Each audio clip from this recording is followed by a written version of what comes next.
अस्सलाम dear students, कैसे हैं। आज का हमारा जो टॉपिक है वो ब्रॉन्स्टेड-लॉरी कंसेप्ट है एसिड एंड बेसिस के बारे में। हम डियर स्टूडेंट्स, आपको पता है कि एसिड और बेसिस के कंसेप्ट्स को डिस्कस कर रहे हैं और सबसे पहले हमने जो कंसेप्ट देखा था वो हमारे पास आर्हेनियस कंसेप्ट था। हमने देखा था कि आर्हेनियस कंसेप्ट जो है that was based on those substances which can give hydrogen ions in aqueous solution and bases were those substances which can give hydroxyl ions in an aqueous solution. जबकि जो हमारा ये कंसेप्ट है ये उस concept की लिमिटेशंस को सामने रख के, जो हमने आर्हेनियस लास्ट टाइम पढ़ा था उस कंसेप्ट की लिमिटेशंस को सामने रख के, और ये जो एसिड और बेसिस का जो कंसेप्ट है ये पेश किया गया था। अब इस कंसेप्ट को समझने की कोशिश करते हैं कि इस कंसेप्ट में किस बेस पे एसिड और बेसिस जो हैं उनको डिफाइन किया गया था। याद रखिएगा ये कंसेप्ट जो है वो दो साइंटिस्ट ने 1923 में पेश किया था, जिनमें एक है ब्रॉन्स्टेड थे जो कि डैनिश केमिस्ट थे, डेनमार्क के रहने वाले थे, जबकि जो लोरी थे वो इंग्लिश केमिस्ट थे, इंग्लैंड के रहने वाले थे। और ये दोनों ने 1923 में ये जो है वो कंसेप्ट पेश किया था एसिड और बेसिस का। याद रखिएगा लोरी ब्रॉन्स्टेड कंसेप्ट जो है उसकी जो बेस थी वो प्रोटॉन था। प्रोटॉन जो है वो उसको बेस बना के इन्होंने अपना कंसेप्ट पेश किया था।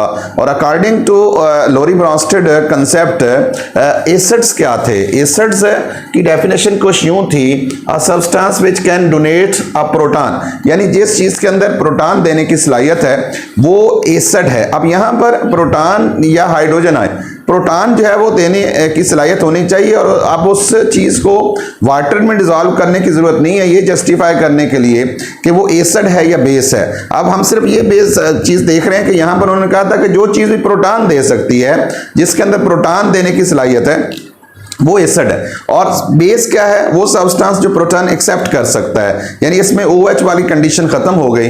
तो जो चीज प्रोटॉन डोनर है वो एसिड है और जो प्रोटॉन एक्सेप्टर है वो बेस है। तो डेफिनेशन हम देख लेते हैं स्टूडेंट। यहां पर एसिड की डेफिनेशन मैंने पहले बताई, a substance which can donate a proton, जबकि जो बेस है a substance which can accept a proton, जो प्रोटॉन ले सकता है उसको बेस कहा जाता है। अब इसकी जो एग्जांपल है हम देख लेते हैं डियर स्टूडेंट। HCl जो है हमारे पास एक एसिड है और अमोनिया जो है यहां पर एक बेस है। HCl अपना एक जो प्रोटॉन है H पॉजिटिव, ये अमोनिया को डोनेट कर सकता है, जिसकी वजह से अमोनिया जो है एक प्रोटॉन लेने के बाद अमोनियम आयन में कन्वर्ट हो जाएगा, जबकि जो HCl है एक प्रोटॉन देने के बाद ये आमतौर पर किस में कन्वर्ट हो जाएगा, क्लोराइड आयन में कन्वर्ट हो जाएगा। तो यूं HCl क्योंकि एक प्रोटॉन यहां पर दे रहा है, लिहाजा ये एक एसिड है और अमोनिया जो गैस है ये प्रोटॉन ले रही है यहां पर, तो लिहाजा अमोनिया यहां पर हमारे पास क्या है, एक बेस है। सिमिलरली हम अगर एक और एग्जांपल ले लेते हैं जिसमें यहां पर HCl जो है वो अपना एक प्रोटॉन देता है और प्रोटॉन लेने वाला वाटर है। अब यहां पर वाटर में हमने डिसॉल्व नहीं किया इसको, वाटर जो है यहां पर बेस के तौर पर काम कर रहा है। याद रखिएगा जो आर्हेनियस कंसेप्ट था उसमें जो वाटर था उसमें सिर्फ डिसॉल्व किया था हमने सब्सटेंसेस को, उसकी कोई अपनी नेचर वहां पर नहीं थी कि वो एसिडिक है, बेसिक है या किस नेचर का। लेकिन यहां पर इस कंसेप्ट के मुताबिक वाटर जो है वो एक बेसिक कंपाउंड के तौर पर काम कर रहा है, बेसिक सब्सटेंस के तौर पर काम कर रहा है। HCl अपना एक जो प्रोटॉन है H पॉजिटिव, ये वाटर को देगा, जिसकी वजह से वाटर जो है वो किस में कन्वर्ट हो जाएगा, H3O पॉजिटिव, जिसको हम हाइड्रोनियम आयन कहते हैं। और जो HCl है वो खुद किस में कन्वर्ट हो जाएगा, क्लोराइड आयन में कन्वर्ट हो जाएगा। तो ऐसे जो सब्सटेंसेस होते हैं जो प्रोटॉन डोनर होते हैं उन्हें हम आमतौर पर डियर स्टूडेंट क्या कहते हैं, एसिड्स कहते हैं, और जो प्रोटॉन एक्सेप्टर होते हैं उन्हें हम आमतौर पर बेसिस कहते हैं अकॉर्डिंग टू ब्रॉन्स्टेड-लॉरी कंसेप्ट जो है। अब यहां पर डियर स्टूडेंट एक और बड़ी अहम जो है वो डेफिनेशंस उन्होंने दी थी, और वो ये थी कि कॉन्जुगेट एसिड और कॉन्जुगेट बेसिस क्या होते हैं। अक्सर क्वेश्चन पूछा जाता है कि कॉन्जुगेट एसिड क्या है और कॉन्जुगेट बेस क्या है। इस कंसेप्ट को पहले हम ले लेते हैं, उसके बाद फिर हम इसकी डेफिनेशन की तरफ जाएंगे। यही हम पहली एग्जांपल अगर हम बात कर लें HCl वाली, HCl और अमोनिया के रिएक्शन को ही ले लेते हैं। तो इस और दूसरा रिएक्शन हमारे पास है यहाँ HCl और वाटर का रिएक्शन है। चलो हम HCl और वाटर के रिएक्शन की बात कर लेते हैं। HCl जो है इसमें आपको पता है हाइड्रोजन प्रोटॉन जब मौजूद है और ये वाटर के पास जाएगा जिससे वाटर हाइड्रोनियम आयन बन जाएगा और जो HCl है वो क्लोराइड आयन में कन्वर्ट हो जाएगा। क्योंकि ये रिवर्सिबल रिएक्शन है, रिवर्सिबल रिएक्शन जो है वो दो रिएक्शन पर मुश्तमिल होता है, एक उसमें फॉरवर्ड रिएक्शन होता है और एक उसमें रिवर्स रिएक्शन होता है। डियर स्टूडेंट, यही रिएक्शन मैंने यहां पर लिखा है। HCl वाटर में जब जाएगा तो वाटर यहां पर उसका एक प्रोटॉन एक्सेप्ट कर लेगा और वाटर हाइड्रोनियम आयन बन जाएगा और जो HCl है वो वहां पर क्लोराइड आयन में कन्वर्ट हो जाएगा। क्योंकि ये रिवर्सिबल रिएक्शन है, लिहाजा रिवर्सिबल रिएक्शन में एक फॉरवर्ड रिएक्शन हमारे पास है, एक इसका रिवर्स रिएक्शन होता है। फॉरवर्ड रिएक्शन पे जरा गौर करें अगर हम इसमें, तो HCl जो है वो वाटर के साथ यहां पर उसका रिएक्शन है, वाटर को वो प्रोटॉन दे रहा है और उसके नतीजे में वाटर जो है वो हाइड्रोनियम आयन बन रहा है और साथ क्लोराइड आयन बन रहा है। यहां पर HCl एक एसिड का काम करता है जबकि जो वाटर है वो एक बेस का काम करता है। जबकि इसी रिएक्शन का जो रिवर्स रिएक्शन है डियर स्टूडेंट, अगर आप उस पर फोकस करें तो आपको मजीद आइडिया क्लियर हो जाएगा। अभी हम उस डेफिनेशन की तरफ भी जाएंगे। रिवर्स रिएक्शन में क्या हो रहा है, हाइड्रोनियम आयन जो है ये एक प्रोटॉन जो है वो दे रहा है क्लोराइड को, जिसकी वजह से क्लोराइड HCl बन रहा है और हाइड्रोनियम अपना एक प्रोटॉन देने के बाद वाटर में कन्वर्ट हो रहा है। ये रिवर्स रिएक्शन है इस अबव रिएक्शन का। अब यहां पर हम कह सकते हैं कि जो हाइड्रोनियम आयन है, क्योंकि ये एक प्रोटॉन दे रहा है, लिहाजा ये जो है वो एक एसिड है और इस एसिड को हम कहेंगे ये कांजुगेट एसिड है, कांजुगेट एसिड।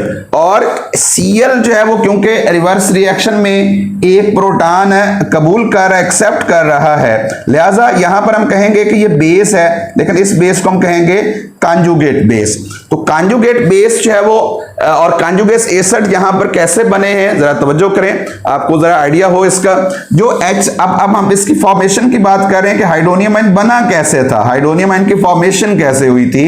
हाइड्रोनियम आयन ये स्टूडेंट उस वक्त बना था जब HCl जो कि एसिड है उसने अपना एक प्रोटॉन किसको दिया था, वाटर को दिया था, और उसके नतीजे में जो वाटर है जो कि एक बेस है जो कि एक एसिड से प्रोटॉन ले रहा है और वो बेस नहीं रहा, वो अब कांजुगेट एसिड बन गया। तो हम कह सकते हैं कांजुगेट एसिड है वो सब्सटेंस होता है जो किसी बेस को एक प्रोटॉन लेने पर बनता है। यानी कोई बेस जब एक प्रोटॉन लेता है तो वो क्या बन जाता है, कांजुगेट एसिड बन जाता है। अब कांजुगेट एसिड की डेफिनेशन मैं आपको जरा यहां पर करवाऊं। A species form by an acceptance of a proton, जो प्रोटॉन लेने से बने, कौन लेगा वो प्रोटॉन, बाय अ बेस। यानी जब कोई बेस जो है, जैसे यहां पर वाटर बेस है, ये एक प्रोटॉन एक्सेप्ट कर रहा है किससे, एसिड से, HCl से, तो लिहाजा ये जो H2O है जो बेस है ये कांजुगेट एसिड अब कहलाएगा। ये स्टूडेंट इसको जरा ध्यान में रखिएगा। अब हम बात कर लेते हैं कि कांजुगेट फिर एसिड क्या होगा, कांजुगेट एसिड कांजुगेट बेस क्या होगा। अब हमारे पास कांजुगेट बेस की हम बात कर लेते हैं। यहां पर जो Cl है, Cl देखें ये एक प्रोटॉन जो है वो ले रहा है, एक्सेप्ट कर रहा है, लिहाजा क्योंकि ये प्रोटॉन एक्सेप्ट कर रहा है लिहाजा ये बेस तो है ही सही, लेकिन Cl बना कैसे था, इस क्लोराइड कैसे बना था, इसकी फॉर्मेशन यहां पर आपको समझाते हैं। क्लोराइड उस वक्त बना था जब HCl ने अपना एक प्रोटॉन जो है वो निकाल दिया था और वाटर के पास चला गया था, और उसके बाद जो एसिड है HCl वो एसिड नहीं रहा, फिर वो बेस बन गया था। तो बेस ये कांजुगेट बेस बना। अब कांजुगेट बेस वो शय है, स्पीशी है जो क्या करती है, जो किसी एसिड के एक प्रोटॉन निकालने से बनता है। यानी अब इसकी डेफिनेशन क्या हुई कि वो स्पीशी जो किसी एसिड के एक प्रोटॉन निकालने से बने उसको हम क्या कहेंगे, कांजुगेट बेस कहेंगे। इसकी डेफिनेशन क्या है कांजुगेट बेस की डियर स्टूडेंट, हमारे पास a species form by the donating a proton, जो प्रोटॉन देने से बने, बाय एन एसिड, कौन उसको देगा, एसिड। यानी एसिड जब अपना प्रोटॉन निकाल देगा, जैसे HCl ने अपना H निकाल दिया तो Cl नेगेटिव बना, तो Cl नेगेटिव अब कांजुगेट बेस बन गया। इसी तरह जो एसिड थे कांजुगेट एसिड, अब जैसे हमने बात की थी अमोनिया जो है, अमोनिया एक प्रोटॉन लेगा तो ये कांजुगेट पहले बेस था, ये कांजुगेट एसिड बन जाएगा तो अमोनियम बन जाएगा। अब अमोनियम जो है वो कांजुगेट एसिड की एग्जांपल है। और इसी तरह ये जो हाइड्रोनियम बना है हमारे पास यहां पर, ये भी एक कॉन्जुगेट एसिड की एग्जांपल है, और ये दोनों पहले बेसिस थे, फिर उन्होंने प्रोटॉन लिए, और प्रोटॉन लेने के बाद जो है वो ये फिर पहले बेसिस थे, फिर ये एसिड्स बने। तो इसका मतलब ये होता है कि बेस जब कोई प्रोटॉन ले लेता है तो वो क्या बन जाता है, बेस जब कोई प्रोटॉन ले लेता है तो वो क्या बन जाता है, कॉन्जुगेट एसिड बन जाता है। तो याद रखिएगा कॉन्जुगेट एसिड बेसिस से बनते हैं, और जो कॉन्जुगेट बेस हैं वो एसिड से बनते हैं। तो जो एसिड होगा वो क्या बनाएगा, वो एसिड जो है वो अपना कॉन्जुगेट बेस बनाएगा, और जो बेस है वो अपना कॉन्जुगेट एसिड बनाएगा। तो ये आपको डिफरेंस जो है वो याद रहना चाहिए। जो कॉन्जुगेट एसिड है वो बेस से बनता है जब कोई बेस किसी एसिड से प्रोटॉन एक्सेप्ट कर लेता है, तो और कॉन्जुगेट बेस उस वक्त बनता है जब कोई एसिड जो है वो अपना प्रोटॉन रिमूव कर देता है, दे देता है, किसी को दे देता है, तो उसके बाद वो कॉन्जुगेट एसिड नहीं रहता, वो कॉन्जुगेट बेस बन जाता है डियर स्टूडेंट। तो ये आपको जो है वो बात जहन में रहनी चाहिए। अब यहां पर एक और कंसेप्ट है, यहां होपफुली आपको कॉन्जुगेट एसिड और कॉन्जुगेट बेस का जो कंसेप्ट है वो तो अब आ चुका होगा आपके जहन में। अब यहां पर एक क्वेश्चन पूछता होता है कि एम्फोटेरिक कंपाउंड्स क्या होते हैं, एम्फोटेरिक कंपाउंड्स के बारे में अक्सर पूछ लेता है। तो याद रखिएगा डियर स्टूडेंट, जो एम्फोटेरिक कंपाउंड्स हैं ये ऐसे कंपाउंड्स होते हैं, अब यहां पर एग्जांपल मैं आपको पहले दूं फिर हम डेफिनेशन की तरफ चलते हैं। वाटर जो है अगर हम यहां पर गौर करें तो ये HCl के साथ रिएक्ट कर रहा है, और यहां पर HCl क्योंकि एसिड के तौर पर काम कर रहा है, लिहाजा वाटर यहां एक बेस है, बेस के तौर पर काम कर रहा है, और इसके नतीजे में हाइड्रोनियम आयन और क्लोराइड आयन बनते हैं। लेकिन अगर हम वाटर के साथ दूसरे सब्सटेंस की नेचर चेंज कर दें, जैसे पहले हमने एसिड के साथ जोड़ा वाटर को तो ये बेस बना, अब हमने अमोनिया लिया, अमोनिया जो क्योंकि हमारे पास एक बेस है तो इस वजह से ये जो वाटर है अब ये एसिड के बेस के तौर पर काम नहीं करेगा, अब ये एसिड के तौर पर एक्ट करेगा। इसका मतलब वाटर की नेचर चेंज हो रही है। अगर वाटर को किसी एसिड के साथ शामिल करें तो ये बेस बन जाता है, अगर वाटर को किसी बेस के साथ मिलाया जाए तो ये एसिड बन जाता है। इसका मतलब इसकी नेचर जो है वो चेंज होती है, और ऐसा सब्सटेंस जो अपनी नेचर को क्या करता है, चेंज करता है, जिसके अंदर दोनों प्रॉपर्टीज हो, वो एसिड के तौर पर भी एक्ट कर सके डियर स्टूडेंट और बेस के तौर पर भी एक्ट कर सके।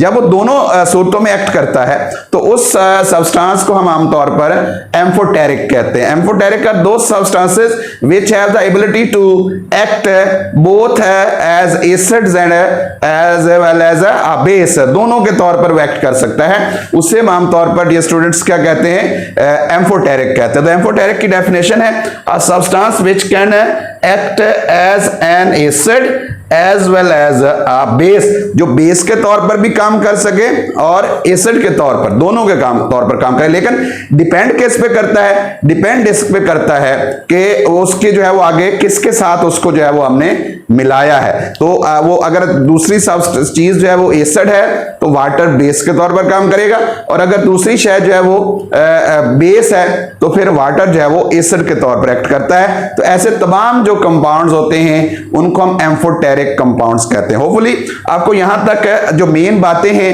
एक तो आपको ब्रॉन्स्टेड-लोरी जो एसिड बेसिस कंसेप्ट हैं वो क्लियर हुए होंगे, फिर कॉन्जुगेट एसिड और कॉन्जुगेट बेस का कंसेप्ट होपफुली आपको क्लियर हुआ होगा, और फिर आपको ये भी पता चल गया कि एम्फोटेरिक कंपाउंड्स है वो आमतौर पर क्या होते हैं। इसके बाद अब ये जो क्वेश्चन है इसमें यह भी पूछा जाता है कि क्या ये जो कंसेप्ट है इसकी कोई लिमिटेशंस हैं या नहीं है। तो डियर स्टूडेंट, इसकी लिमिटेशन, एक लिमिटेशन इसके अंदर मौजूद है, और वो ये है कि इसके अंदर सिर्फ उन एसिड और बेसिस को शामिल किया गया है जिनके अंदर प्रोटॉन्स लेने या प्रोटॉन देने की एबिलिटी होती है, सलाहियत होती है। इसमें उन एसिड और बेसिस को कवर नहीं किया गया जिनके अंदर प्रोटॉन जो है वो लेने या देने की सलाहियत नहीं होती। लाइक यहां पर अगर हम CO2 की बात करते हैं तो CO2 फिर वही बात है, वो एसिडिक है। अब एसिडिक है तो उसके अंदर तो प्रोटॉन जो है वो कोई नहीं होता जो वो प्रोटॉन जो है वो किसी को दे सके। इस वजह से इस तरह का जो कंपाउंड है उसकी जो है वो यहां पर वजाहत नहीं की गई है। इसी तरह जो है हमारे पास बहुत सारे कंपाउंड्स हैं, जैसे कैल्शियम ऑक्साइड है, बेसिक नेचर का कंपाउंड है, लेकिन उसके अंदर जो है वो कोई जो है वो प्रोटॉन कबूल करने की सलाहियत नहीं है। तो यहां पर सिर्फ उन कंपाउंड्स को इन्होंने फोकस किया था जिनके अंदर प्रोटॉन देने या प्रोटॉन लेने की सलाहियत होती है। जिन कंपाउंड्स के अंदर प्रोटॉन नहीं होते और जिन के अंदर प्रोटॉन देने या लेने की सलाहियत नहीं होती, वो इस डेफिनेशन में नहीं आते हैं, वो इस डेफिनेशन के जिम्मे में नहीं आते हैं। लिहाजा ये एक लिमिटेशन थी, लेकिन बहुत हद तक जो ऑब्जेक्शंस थे आर्हीनियस के, उनको इन्होंने खत्म करने की कोशिश की थी ताकि जो है वो जो एक्वस मीडियम की रिक्वायरमेंट थी उसको खत्म किया जा सके। तो इन्होंने एक्वस मीडियम वाला जो रिक्वायरमेंट थी आर्हीनियस की, उसको इन्होंने खत्म कर दिया और इन्होंने एसिड और बेसिस को बगैर पानी के जो है वो साबित किया कि जो सब्सटेंसेस जो है प्रोटॉन देते हैं वो एसिड है और जो प्रोटॉन एक्सेप्ट कर सकते हैं वो बेसिस हैं। डियर स्टूडेंट, अब ये होपफुली आपको आइडिया हो चुका होगा। इसकी लिमिटेशन मैंने बता दी है कि इसमें उन्हीं कंपाउंड्स को रखा गया है जिनके अंदर सिर्फ प्रोटॉन एक्सेप्ट करने की या डोनेट करने की सलाहियत होती है। इसमें कार्बन डाइऑक्साइड जैसे, कैल्शियम ऑक्साइड जैसे जो कंपाउंड्स हैं उनकी नेचर को डिस्क्राइब नहीं किया गया। होपफुली जो हमारी नेक्स्ट वीडियो है उनके अंदर जो है वो इन्हीं कंपाउंड्स, इस तरह के कंपाउंड्स हैं, उनको बेस बनाया जाएगा और उनको जो है वो एस्टर और बेस जो है वो इंशाल्लाह साबित किया जाएगा। तो अगली वीडियो तक जो है वो दुआओं में याद रखिएगा। अल्लाह हाफिज।